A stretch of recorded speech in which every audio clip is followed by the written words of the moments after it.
Hello everybody and welcome back. Today we are going to chit and chat about how to measure a swatch for your knitting. Now I don't measure everything, however I do like to measure whenever I'm knitting something that is going to be fitted to my body and is a lot of knitting. So if it's a shawl or a scarf, I care a lot less.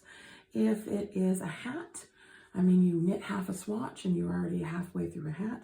But if it's a sweater or other kind of garment, I like to measure my swatch. I like to test my gauge in the yarn and the needles that I'm choosing, and then make a best decision as to what needles and yarn I should use for the project as a whole.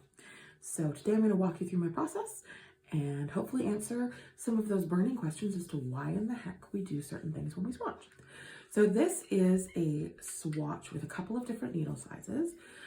Generally, best practices are to knit at least like a 4x4 inch square. You'll want to put a little bit of a garter border around the edges just so that it's not inclined to curl. You can see mine has been crumpled in a bag for a little while, so there is a ridge.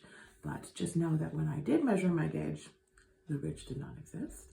Now I cheated a little bit in this swatch and I used 3 different needle sizes, so you can see that there's a ridge here and a ridge here.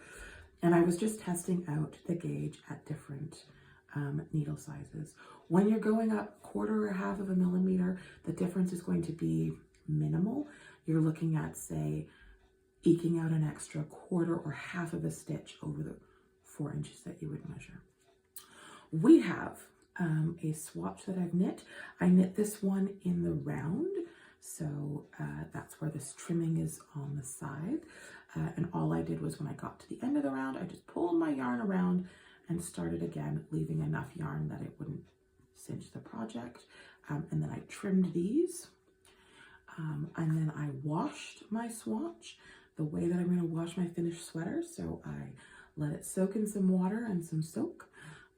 Pressed out the water, rolled it in a towel so that it was just damp, and then I laid it flat out on a surface and let it be until it was dry. And now I have this facsimile or representation of what the fabric of my actual sweater might be. When you are trying to swatch for a particular pattern, usually the pattern will tell you a target tension if it's British or a target gauge if the pattern is American. And it'll often be something like, say, 18 stitches over 4 inches on a 4.5 millimeter. And so a really great place to start is with exactly what they call for. So start with a 4.5 millimeter. Make sure that you cast on at least enough stitches so that you can measure 18 stitches across in just the plain stockinette fabric. And so I was pressed for time, so I did 3 versions, increasing by a 1/4 or 1/2 of a millimeter each time. And once it had been dried and washed, you want to do that because your knitting can change, especially if you're using superwash yarn. Your gauge can grow after a wash, so just, always measure in that case. And so what I'm going to do next is take a ruler. I have this acrylic see-through one, but a plain ruler will work. You can use a measuring tape if you don't have anything else. And what I'm going to do is, you've got 2 options. You could line up the ruler and count how many stitches in 4 inches, or you could take a T-pin or a safety pin and you could say we're going for 18. You could pin one of these, pin next to that, and then count 18 stitches, and then put another pin in, and then compare that to the 4 inch that we're going to do. So in this case, what I'm going to do is I'm going to do the, put the ruler down and then count. So I'm going to make sure to start at the beginning of this stitch here, to line up my ruler, and then I'm going to count my stitches. So we've got 1, 2, 3, 4, 5, 6, 7, 8, 9, 10, 11, 12, 13, 15, 16, 17, 18, 19, 20, 21. Okay, so I've got 21 stitches. It's really important that you don't fudge it. if you're trying to get an accurate read for a good fitted garment. If you are off by half a stitch will be a little bit over 4 inches. But if you are making a 60-inch sweater, all of a sudden you've got half a stitch, half a stitch, half a stitch, half a stitch, all the way around, and you're looking at inches of extra fabric. So it's really important that you do an accurate read and that you're honest with yourself if you're over by half a stitch or a quarter of a stitch.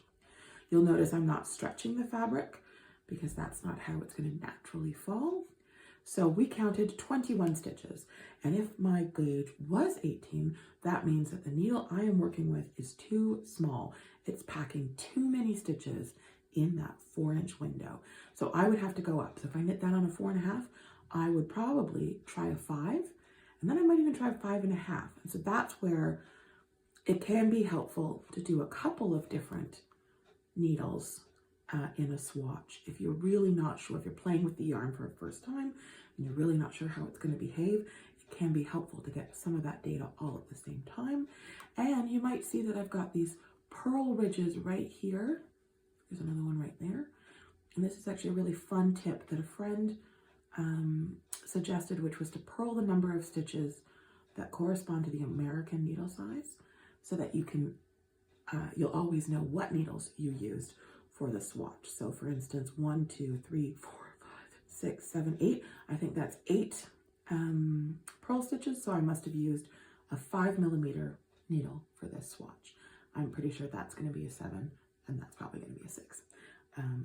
Even though I knit this swatch months ago and I have absolutely no idea what needles I used, I have a tip and trick in my swatch that helps me keep track of that information. So if you have questions, pop them in the comments or reach out to the store. Swatching is a really valuable tool, not just for getting a hang of any particular stitches. It really helps give you an idea of what the fabric you will be creating is going to be like. So you can get an idea of movement. You can see if the yarn blooms or stretches when it's washed. And then if you're concerned about stretching, you can also do things like hang the swatch, weight the swatch a little bit, just to get an idea of what the yarn might do in the finished garment. It's a tool in your arsenal, and I totally recommend trying it out, especially for any sweaters or large garments that need to fit to your body. All right, happy knitting, happy swatching, everybody. Take care.